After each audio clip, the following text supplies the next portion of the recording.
انہم کانوا لا یرجون حسابا، اس لیے کہ ان کا حال یہ تھا لا یرجون حسابا، حساب کتاب کا یقین نہیں رکھتے تھے، جو کر رہے ہیں بنداس کر رہے ہیں، کوئی ڈر نہیں، کوئی خوف نہیں، رشوت بھی کھا رہے ہیں، سود بھی کھا رہے ہیں، شراب بھی پی رہے ہیں، بہنوں کا حق بھی مار رہے ہیں، بھائیوں کا حق دبا رہے ہیں، لین دین میں کاروبار میں جھوٹ، اس کا حق مار لیا، اس کا حق مار لیا، دھوکہ دے دیا۔ کیا نہیں چل رہا ہے آج مارکیٹ میں؟ بولو بھائی، مارکیٹ میں کیا مطلب سماج میں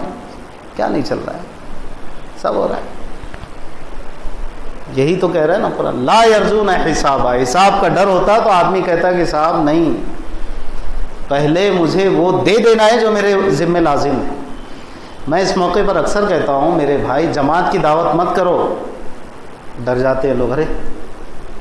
ہاں جماعت کی دعوت بھی کرو اس وقت جب کہ آپ کسی کے اگر مقروض ہیں تو پہلے اس کا قرض دے دو، بیلنس کرو بات کو، کچھ غلط مطلب مت سمجھنا اس کا۔ میری مراد ان لوگوں سے ہے کہ میں نے ایسے دسترخوان دیکھے ہیں کہ ایک بندہ خود جماعت کے ساتھ انوائٹڈ تھا، ہم کو بھی لوگ بلا لیتے ہیں نا، بھی مولانا آپ بھی چلیے، آپ بھی چلیے، چلو ٹھیک ہے، کچھ اور بھی ساتھی ہو جاتے ہیں، جماعت کا اکرام بھی کھلاؤ نا، اللہ کے نام پہ ضرور کھلاؤ، دعوتیں کرو، ٹھیک ہے اپنی جگہ۔ لیکن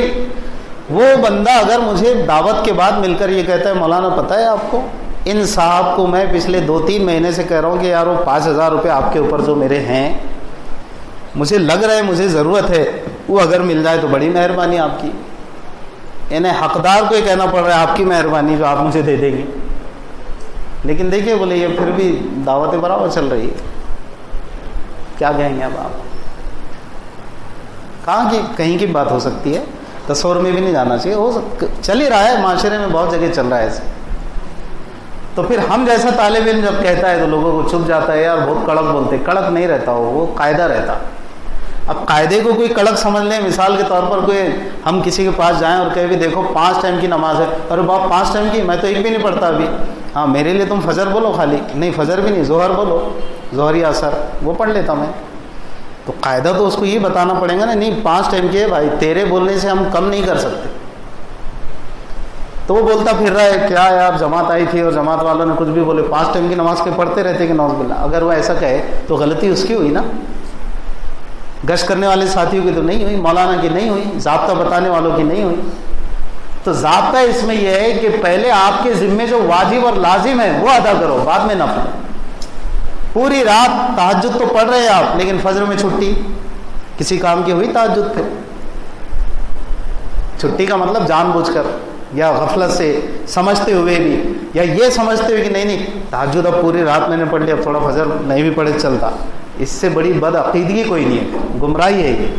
کہ آدمی فرض اور واجب کو تو پیچھے رکھے اور نفلوں کو آگے کرے، ہاں بہت بڑی گمراہی ہے۔ تو انہم کانوا لا یرجون حسابا، یہ لوگ حساب کی امید نہیں رکھتے تھے، ان کو یقین نہیں تھا کہ حساب دینا ہے۔